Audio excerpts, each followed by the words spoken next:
ተመልካቾቻችን ጥሩ ቆይታ እያደረጋችሁ እንደሆነ ተስፋ እናደርጋለን።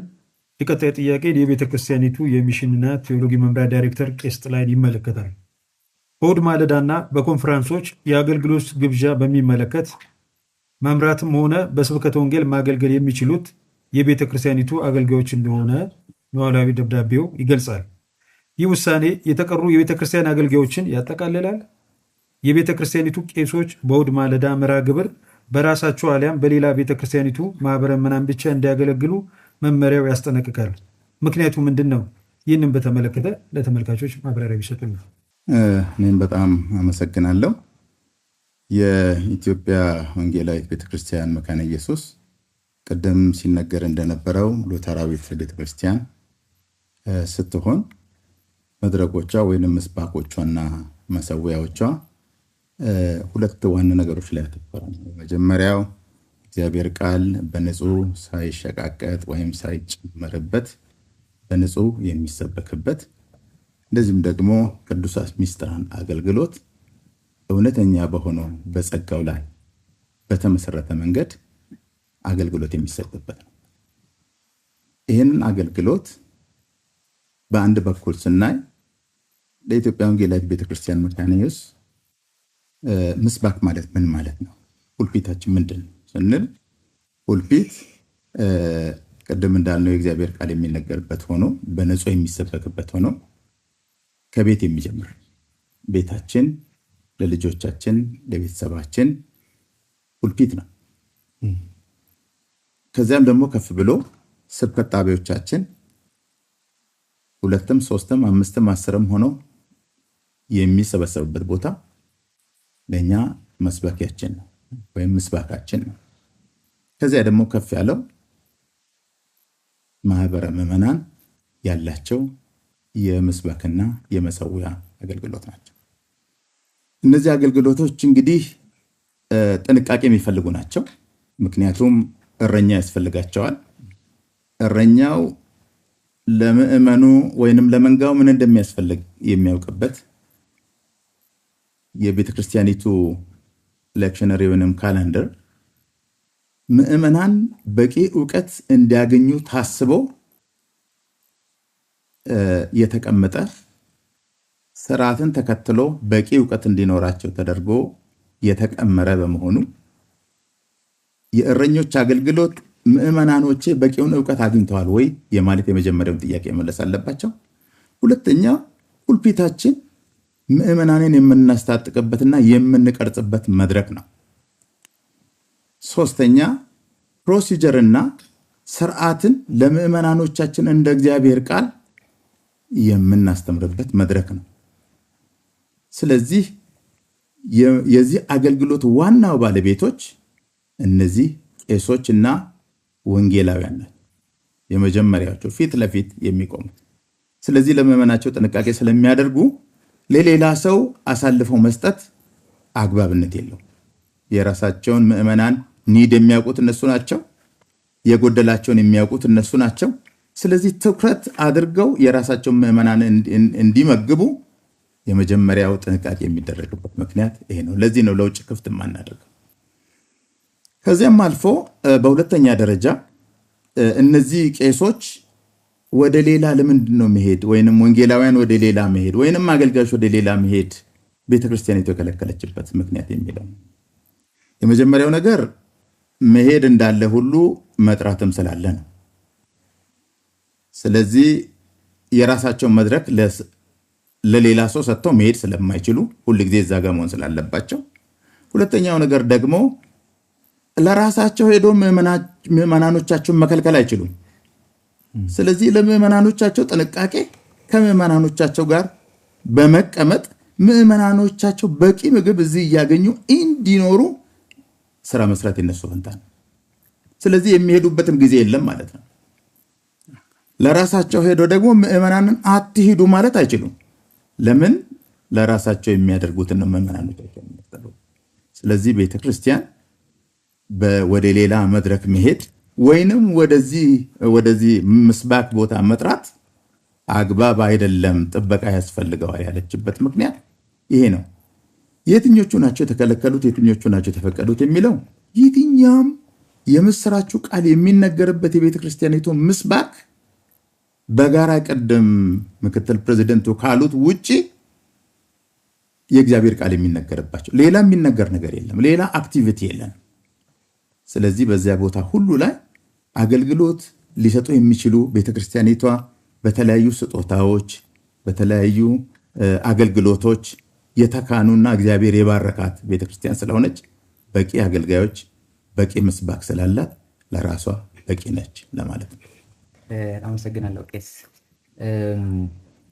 ምናልባት እንግዲህ ሁለተኛ ጥያቄን ከማንሳቴ በፊት ቀጥታ ወደ ፕሬዝዳንታችን መለሳለሁና ቤተክርስቲያን መሰዊያና ምስባኳን ከለከለች ማለት የአምልኮ አዳራሿንስ እንዴት ነው መተን መካፈል እንችላለን ወይ? እንግዲህ ቤተክርስቲያን ለመጋቢነት አገልግሎት ሁልጊዜ በሯ ክፍት ነው።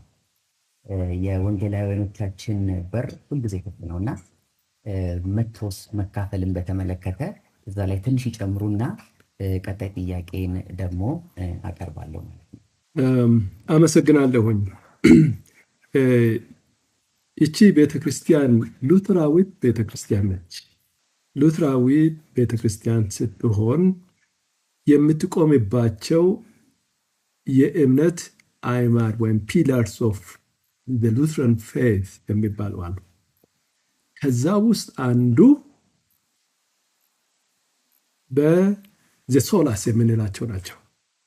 አንዱ ወይም ደግሞ ብቻ የሚባሉ በአማርኛ አይመጣም በሌላ ቋንቋ። ያም በክርስቶስ ቃሉን በመስማት በክርስቶስ በማመን በጸጋ መዳን። ይህ ሲተነተን እምነት ብቻ፣ ቃሉ ብቻ፣ እምነት ብቻ፣ ጸጋ ብቻ። እንግዲህ እዚች ጋር 4ም 5ም ይባላል፣ ችግር የለው፣ መሰረታዊ ችግር አይደለም። ክርስቶስ ብቻ የሚል 4ኛ የሚጨመር አለ። ክብር ለእግዚአብሔር ብቻ የሚል ደግሞ 5ኛ የሚጨመር አለ። እንደ ሉትራውያን ግን 3ቱን ብቻ የምንልበት ምክንያት አለ። ምክንያቱም ኤቭሪቲንግ ኢዝ ክራይስት ሴንተር፣ ስለ ክርስቶስ ስለሆነ ነው። እምነት ብቻም ስንል፣ ቃሉ ብቻ ስንል፣ ጸጋ ብቻ ስንል ፎከሱ ክርስቶስ ነው። እሱ ያድናል በጸጋው። ይህ ታዲያ ድነት፣ ጸጋ፣ በእምነትም ማደግ እግዚአብሔር በሰው ሕይወት የሚሰራ ስራ ስለሆነ ቤተ ክርስቲያን ሁል ጊዜ በሯ ክፍት ነው። ቤተ ክርስቲያን የምትለው ምንድን ነው?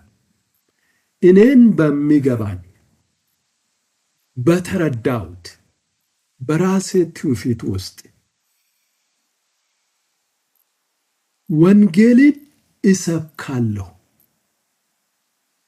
ወንጌል ይሰበካል፣ ሰው ይሰማል። ለማንም ክፍት ነው ማለት ነው በሩ። የት ጋ ነው ገደብ የምናደርገው? ፌሎሺፕ አካባቢ ነው ወይም ኮሚዩኒየን። አንደኛ ምስባኩ አካባቢ እዛ ጋ አናጋራም። ከምስባኩ ግን ወንጌሉ ይሰበካል በዝማሬ በኩል በቅዱሳት ቃሉ ምንባቦች በኩል በዝማሬ በኩል በሚነገሩት ማስታወቂያዎች ሁሉ በኩል ቅድም ምክትል ፕሬዚደንታችን እንዳስቀመጡት በዚህ በፕሮክላሜሽን ጊዜ ውስጥ በዛ ጊዜ ለማንም ቃሉ ይካፈላል። እኛ በምናምንበት አቅጣጫ ላይ የምንለየው ሰው ግን ይቸገራል። ወደ መሰዊያ በመምጣቱ ፌሎሺፕ በማድረግ ማለት ነው። ከጌታ ራት ከቅዱስ ቁርባን ለመካፈል ይቸገራል። የመሰረተ እምነት ዙሪያ ያሉ ልዩነቶች ስላሉ የጌታን እራት እኔ በሚረዳበትና ሌላው ለምሳሌ የኔ ፔንቴኮስታል ወንድም የሚረዳበት ይለያያል። ስለዚህ እንከባበር ነው እዚች ጋር እኔና ወንድሜ እሱ የሌላ ፔንቴኮስታል ቤተክርስቲያን የማከብረው የምወደው ወንድሜ ይህንን ለእኔ ሊረዳልኝ ይገባል። እኔ የእሱን ፖዚሽን ይረዳለሁ፣ ግን በራሴ መንገድ ይሰብካለሁ። ቅዱስ ቃሉን እውነተኛውን ወንጌል ማለት ነው፣ የሚያድነውን የክርስቶስን ወንጌል። ቤተ ክርስቲያን ምእመናንን የምታጽናናው ቅድም እንዳልነው ታንጸውም በቃሉና በቅዱስ ምስጢራቱ ስለሆነ እዛች አካባቢ ወደ መድረክ በማምጣት በመስባክ በመካፈል ዙሪያ እንለያለን። ለምን? ለምሳሌ ቤተ ክርስቲያን ቅድም እንደተነገረው የዓመታዊ ካላንደር አለን። በሉትራውያን ቤተ ክርስቲያን በዓለም ዙሪያ ሁሉ ምንጠቀምበት ሌክሽነሪ የምንለው በእንግሊዝኛው፣ በአማርኛው ምንድነው የሚባለው ዕለተ ምንባብ፣ በግዕዝ ደግሞ መራሁት የምንለው እነዚህ ለየዕለቱ እየተመደቡ አሉ። አንዱ ማከል የሚፈልገው እዚች ጋር ሲመጡ እንዳይቸገሩም ሰዎች ብዬ ነው የምናገረው። ቤተ ክርስቲያን 5 ወቅቶች አሏት። 5 የቤተ ክርስቲያን ወቅቶች 6 or 7 ይባላሉ። 6 የቤተ ክርስቲያን ወቅቶች። አንደኛው የልደቱ ወቅት። ወቅቶቹ ለምን አስፈለጉ? መጀመሪያ ልናገር። ወቅት የቤተ ክርስቲያን ወቅት ያስፈለገው እግዚአብሔር በታሪክ ውስጥ በአንድ ጊዜ በክርስቶስ የሰራው ስራ አለ። ያ ወቅት እግዚአብሔር የሰራውን ያንን ስራ የሚያስታውሰን ነው። ሜሞሪያችንን አክቲቬት ያደርጋል እግዚአብሔርን እንድናመሰግን። ከዛ ጋር በተያያዘ ደግሞ አስተምሮአዊ ትምህርቶችን፣ ዶክትራይናል ትምህርቶችን እንድናስተምር። ኢየሱስ ክርስቶስ ልደቱ ምንድን ነው? ለኛ እግዚአብሔር በክርስቶስ ሆኖ ሰው ሆኖ ተገለጠ ስንል ኢንካርኔሽን ስንል ምን ማለት ነው? ክርስቶሎጂን ጭምር እዛ ጋር እናስተምራለን ማለት ነው። ከዛ ቀጥሎ ደግሞ ኤፒፍኒ ወይም ደግሞ የጥምቀት ጊዜ የመገለጡ ጊዜ የምንለው ነው። አጭር ሲዝን ነው። አንዳንድ ጊዜ 2 ይሁዶች፣ አንዳንድ ጊዜ ደግሞ 3 ይሁዶች ነው። ቀጥሎ የአብይ ጾም ጊዜ የምንለው በአማርኛ በእንግሊዝኛው ሌንት የምንለው ማለት ነው። ይህ ደግሞ የክርስቶስን ሞትና ስቃይ የምናስብበት እግዚአብሔር በታሪክ ውስጥ አስገራሚ የኢንተርቬንሽን ስራ የሰራበትን የምናስብበት፣ አንድም ራሳችን በንስሐ በፔኒተንስ በምንባለው የምናንጽበት ጊዜ፣ እርስ በርስም የምንተናነጽበት ጊዜ ነው ያ የለንት ጊዜ። በዛ ጊዜ እንደምታስታውሱት ቤተክርስቲያናችን የቤተክርስቲያናችን ቀለም ምንድን ነው? ፐርፕል ነው፣ ወይን ጠጅ። ወይን ጠጅ በአንድ በኩል የንስሐን የጸጸትን መንፈስ የሚገልጽ ነው፣ በሌላ በኩል ደግሞ የክርስቶስን ንግስና ነው። መከራን የተቀበለ ክርስቶስ ይነግሳል ደግሞ፣ ያንን ለማመልከት ነው። ከዛ ቀጥሎ የትንሣኤ ጊዜ አለ። የትንሣኤ ጊዜ የፋሲካ ጊዜ የምንለው ትንሣኤና የትንሣኤ ወቅት ፋሲካ ጊዜ አንዳንድ ጊዜ 5 ይሁዶች፣ አንዳንድ ጊዜ 6 ይሁዶች። ከዛ ቀጥሎ የመንፈስ ቅዱስ መውረድ ጊዜ አለ። 2 ወይም 3 አንዳንድ ጊዜ 2 ጊዜ ነው የምናደርገው። አንዱ ተስፋ ነው፣ የመንፈስ ቅዱስ መፍሰስ ተስፋ። ቀጥሎ ያለው ደግሞ የመንፈስ ቅዱስ ዕለት ጳራቅሊጦስ የምንለው ነው። ከዛ በኋላ የቅድስት ሥላሴ ወቅት ነው። አንዳንዶች ኦርዲነሪ ታይምስ ይሉታል፣ የመደበኛ ጊዜ ይሉታል። በእኛ ደግሞ የሥላሴ ወቅቶች ናቸው እነዚህ። የሥላሴ ወቅት ወደ 23 ይሁዶችን ይሸፍናል። 22 ወይም 23 ይሁዶችን ነው የሚሸፍነው። ከዛ ቀጥሎ የፍርድ ዝግጅት ጊዜ፣ ያ ክራይስት ዘ ኪንግ የምንለው ኖቬምበር መጨረሻ አካባቢ ከእሁድ ጀምሮ በፍርድ እሁድ ያበቃል። ከዛ በኋላ ነው ልደት የሚመጣው። ሳይክሉ አለው። ታዲያ ሌሎች ቅዳሴ አገልግሎታችን ወቅት መጥተው ለማገልገል ይቸገራሉ ብለን የምንለው ይህንን ማገናዘብ አይችሉም። አይደለም በዚህ አልተማሩም፣ በዚህ አልሰለጠኑም። እኔ በሴሚናሪ እንደዚህ ተምሬያለሁ፣ እዚህ ያሉት ወንድሞቼ በሴሚናሪ እንደዚህ ተምረዋል። ስለዚህ በዛሬው ዕለት አንተ ነህ ሰባኪ ሲባል ሰውየው ወደኛ ሌክሽነሪ ሄዶ ነው ጥቅስ የሚመርጠው ወይስ ደግሞ በራሱ? ዕለቱ የምናገረው የአዲስ በክርስቶስ አዲስ ህይወት የሚል ነው እሁዱ ርዕሱ። ሰውየው ደግሞ ዛሬ እግዚአብሔር በልቤ ላይ ያስቀመጠው ታሸንፋለህ ብሎሃል ጌታ የሚለውን ነው ይላል። እንግዲህ ተመልከቱ፣ ጥሩ ነው ነገሩ፣ ጥሩ ነው። ታሸንፋለህ ብሎ ትዘልቃለህ፣ ብዙ ጥሩ ነው። ግን ለዕለቱ ቤተክርስቲያኒቱ ምእመኗን ማስተማር የምትፈልገው ለዚህ ነው። ለዚህ እኮ ነው አናጋራም በይሁድ አምልኮ ጊዜ የምንለው ማለት ነውና በተረፈ ሌሎች ቤተክርስቲያናችን ክፍት ነው። የሳንክቹዋሪው ክፍት ነው። የህዝብ አካባቢ ክፍት ነው ለማንም። መሰዊያና ምስባክ አካባቢ የምንለው ግን በጥንቃቄ የሚደረግ ነው። ይህ ደግሞ እኛ ስለሆንን ለምን የሚል ጥያቄ ሊነሳ ይችላል። ለምን የሚለው ሉትራውያን ስለሆን ነው። ምንም ሌላ ነገር የለም። የማንንም ትራዲሽን ግን በምንም አይነት ዝቅ አድርገን አንመለከትም። በምንም አይነት አንቅም። በጣም እናከብራለን። ፔንቴኮስታል ወንድሞች እህቶች አሉን፣ እንወዳቸዋለን፣ እናከብራቸዋለን። ከምስባካችን ውጭ ግን ትብብሮች ደግሞ አሉ። ከምስባክ እና ከመሰዊያና ምስባክ አካባቢ ውጭ ትብብሮች አሉ። ቅድም ተጠቅሷል። ፉል ኮሚኒየን ፓርትነርሺፕ የሚባል አለ። አልኪዳን ያለው ይሄ ነው። ቀጥሎ ደግሞ ያለው ሚኒስትሪ ኦሪየንትድ ፓርትነርሺፕ በሆነ ፕሮጀክትና ፕሮግራም ዙሪያ ፓርትነርሺፕ የምንፈጥርበት ግን በምስባክና ኦልተር አካባቢ የማንጋራ፣ የማንሳተፍ፣ የማንፈቃቀድ ማለት ነው። ሶስተኛው ደግሞ ፈጽሞ ከዛ ውጭ የሆነ በሌሎች አገልግሎቶች የምናደርጋቸው ትብብሮች ናቸው ማለት ነው። እና እግረ መንገዴን ይህንን ማሳሰብ ጥሩ ነው ብዬ ነው። ይህንን ሀሳብ ሲያጋሩን ከዚህ በፊት እርስዎ በአንድ መድረክ ላይ የተናገሩት ነገር ትዝ አለኝና እንግዲህ በቤተክርስቲያናችን እንደሚታወቀው 16,000 በላይ ምስባኮች አሉና በእነኛ ምስባኮች ላይ በማህበረ ምዕመናንና በስብከተ ጣቢያ ማለት ነው ስብከተ ወንጌል በየእሁዱ ይደረጋል እና በዛ በሚደረገው ስብከተ ወንጌል ቤተክርስቲያኒቱ ወጥነት ያለው መልእክትን ታስተላልፋለች እና እርስዎ ከዚህ በፊት ሲሉ የሰማሁት ሙሉ የቤተክርስቲያኒቱ ምዕመን 13 ሚሊዮኑ በአንድ ቦታ ቢሆንና ቢያመልክ ቢቻል ጥሩ ነበረ።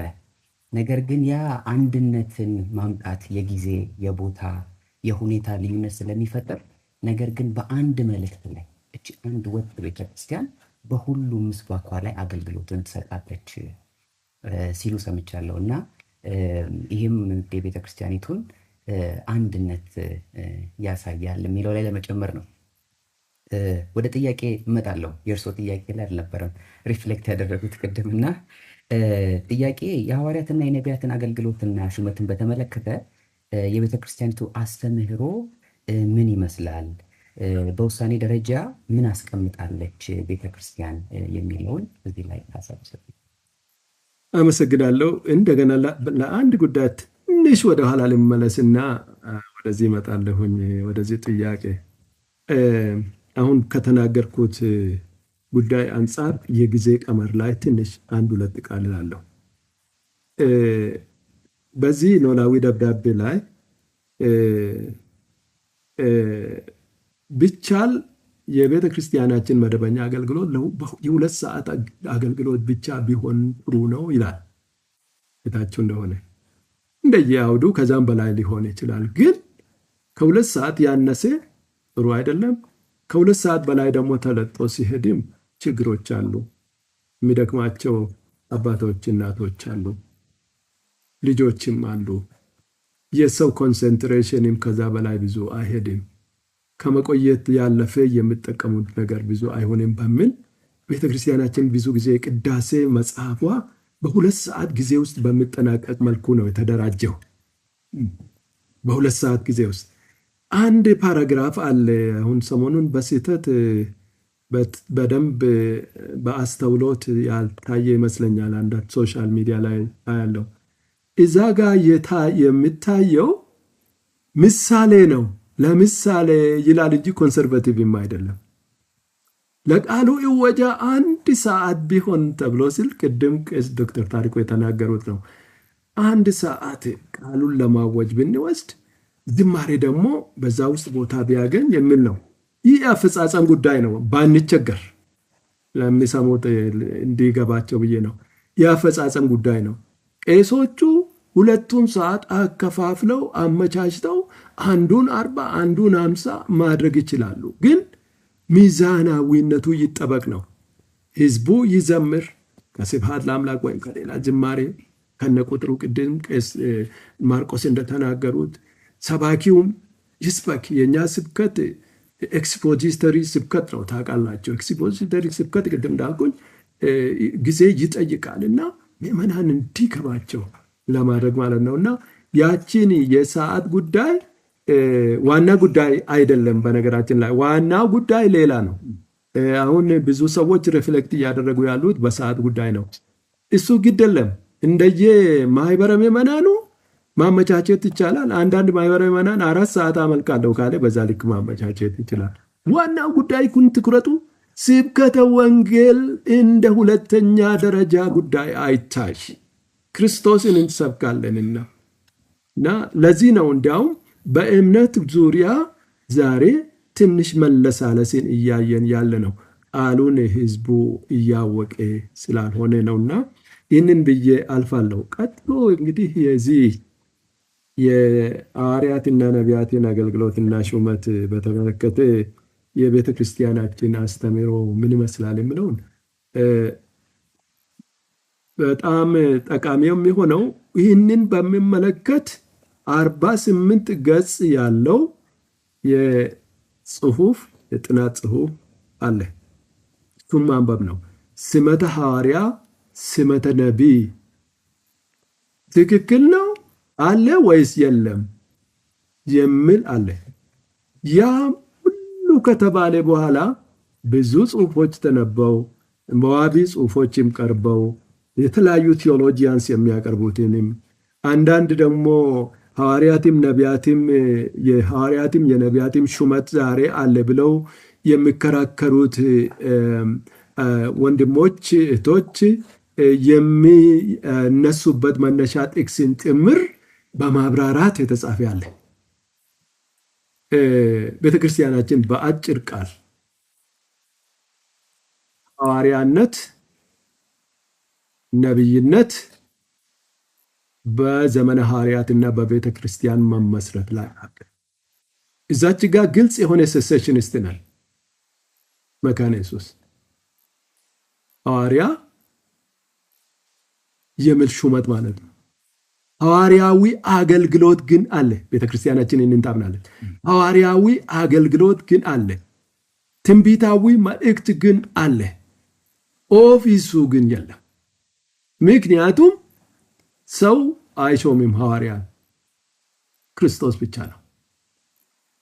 ነቢይን ሾሞ የሚልከው ክርስቶስ ብቻ ነው። እሱን ደግሞ ክርስቶስ ለራሱ ጠቅልሎ ወስዶታል። ሁለተኛ አይደገምም።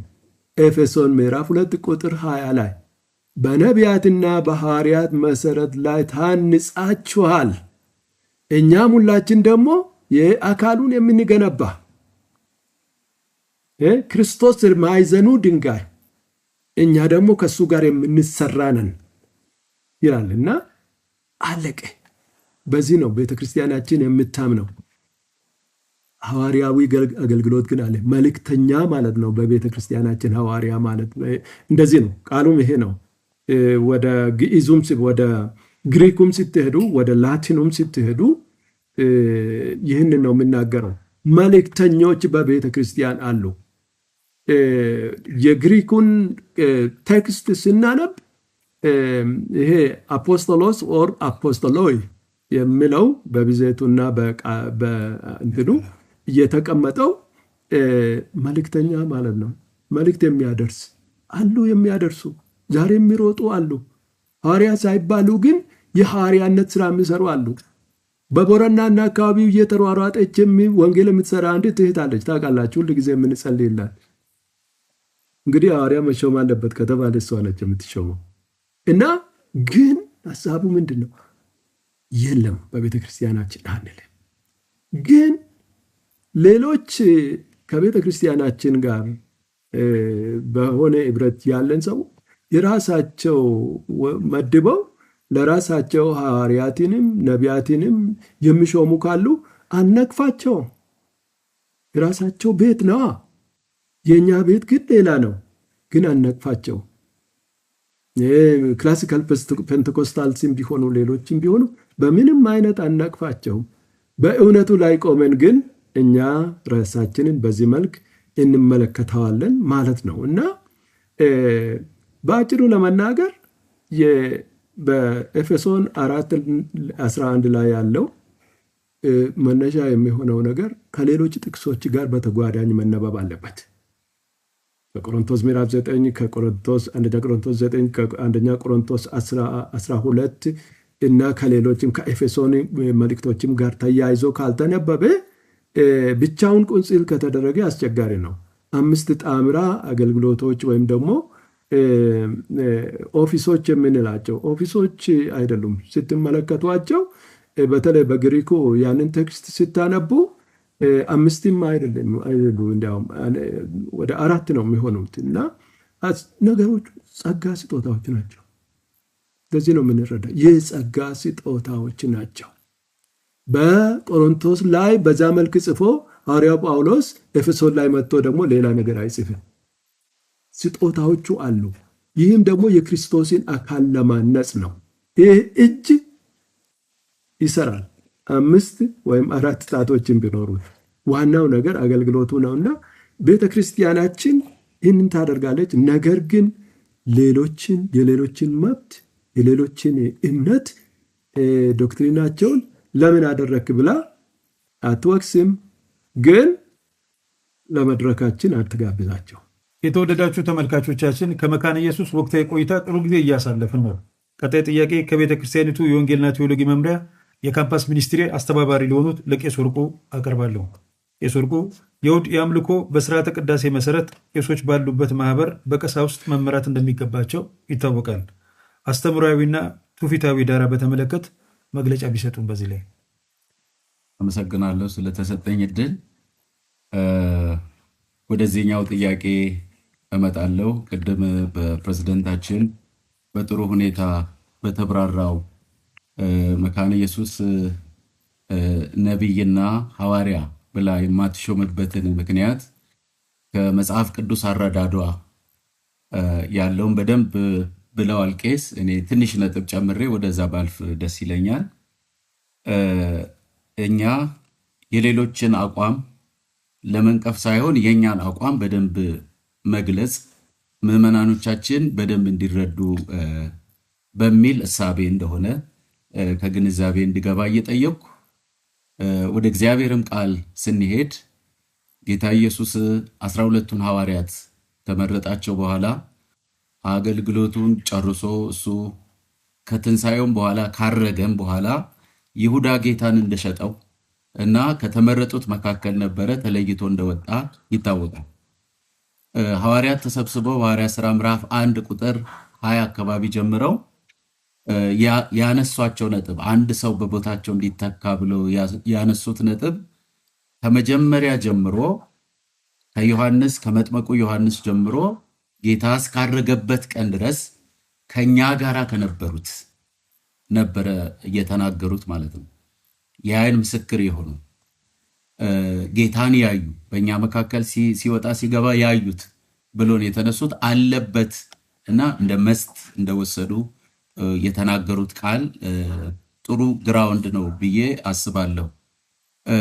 ምክንያቱም ቅድም ቄስ እንደጠቀሱት ኤፌሶን ምዕራፍ 2 ወደ መጨረሻ ላይ የተጠቀሰው በነቢያትና በሐዋርያት መሰረት ላይ ታንጻቸዋል የሚለው የመሰረት አገልግሎት እንዲያገለግሉ ጌታ የመረጣቸው ናቸው። ቤተ ክርስቲያን በዚያ መሰረት በሆነው በክርስቶስ ላይ ተመስርታለች። ሌላ አዲስ መሰረት የለም ማለት ነው። አዲስ መሰረት የሚመሰርትልን ሐዋርያ የለንም ማለት ነው። ቤተ ክርስቲያን ራሷ ሐዋርያዊት ናት። ያንን አገልግሎት ቀጥላለች። ይሄ አንዱ ነጥብ ነው። ቀጥሎም የሐዋርያት ሥራ አብያተ ክርስቲያናት እየተስፋፉ ሲሄዱ ዲያቆናትና ሽማግሌዎች ተመርጠዋል። ሐዋርያት ብለው ግን አልመረጡምና ቤተክርስቲያን ጥሩ የሆነ የእግዚአብሔር ቃል ግራውንድ አላት። እንደዚህ በለዚህ አቋሟ የሚል ለማከል ያክል ነው። ወደ ጥያቄ ስመለስ ለምንድን ነው የማህበረ ምዕመን አገልግሎት በቄሶች መመራት ግዴታ የሆነው ለሚለው፣ ቄሶች እረኞች ናቸው። በእኛ ቤተክርስቲያን አሰራር ቄስ የሚለው እረኛ የሚለውንም ቃል የሚተካ ነው። ቄሱ ሲኖር አገልግሎቱ እንኳን ባይኖረው የቄሱ መኖር ግዴታ ነው። ምክንያቱም ጠባቂ ነው።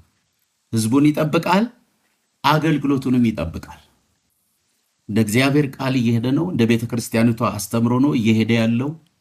ይሄን ይጠብቃል። የእሱ መኖር ወሳኝ ነው።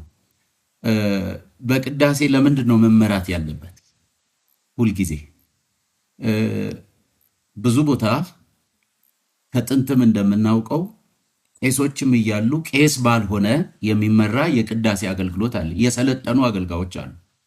ቄሱ ያሰለጠናቸው በደንብ ሊመሩ በመምራት ሊረዱ የሚችሉ እሱ ኢንኬዝ ቢታመም ወይ ለአስቸኳይ ወደ ሌላ መካነ ኢየሱስ የሚሄድበት እንኳን አጋጣሚ ቢኖር የቅዳሴ ስነስርዓቱ አይስተጓጎልም ማለት ነው። ለምን ቢባል የቅዳሴ ስነስርዓት ለመካነ ኢየሱስ ኦርደር አይደለም ወይ ቅደም ተከተል አይደለም። ቴዎሎጂያችን፣ ስነ መለኮታዊ አረዳዳችን፣ መጽሐፍ ቅዱሳዊ መሰረታችን ነው። በቅዳሴ ስነስርዓት የንስሐ ጸሎት አለ። ያ የንስሐ ጸሎት ዝም ብሎ የተቀመረ ሳይሆን ከእግዚአብሔር ቃል እግዚአብሔር ንስሐ የሚገቡትን እንደሚታረቅ የኢየሱስ ክርስቶስ ደም ከኃጢአት ሁሉ እንደሚያነጻ የእግዚአብሔር ቃል ያለበት ሙሉ በሙሉ የቅዳሴ መጽሐፍ ላይም ቢሆን ቃሎቹ ግን ከመጽሐፍ ቅዱስ የተወሰዱ ናቸው እና የቅዳሴ ስነ ስርዓት ቴዎሎጂያችን ነው፣ መጽሐፍ ቅዱሳዊ መሰረታችን ነው። ቅደም ተከተል ብቻ አይደለም ለኛ ማለት ነው። ሰዎች ንስሐ ይገባሉ፣ የኃጢአት ስርየት ይታወጃል። እግዚአብሔር መሐሪ እንደሆነ በእውነተኛ ልብ ለተናዘዙት ንስሐ ለገቡት እግዚአብሔር ይቅር እንደሚል የይቅርታ ተስፋም ይታወጅበታል ማለት ነው። ቅድም በቄስ ዶክተር ታሪኩ በሌሎችም በደንብ ተብራርተዋል። ቅዳሴው የያዘው ታላላቅ ኮምፖነንቶች አሉ። በዚያ ውስጥ የእግዚአብሔር ቃል እወጃ አለ። አንደኛው በንባብ ይሄም መጽሐፍ ቅዱሳዊ መሰረት አለው። ትውፊቱም ሲጠየቅ ማለት ነው። ለምሳሌ የሐዋርያት ሥራ ምዕራፍ 13 ቁጥር 15 ላይ እነ ጳውሎስ ለስብከት ሲወጡ በምኩራብ ሕግና ነቢያት ከተነበቡ በኋላ ይላል።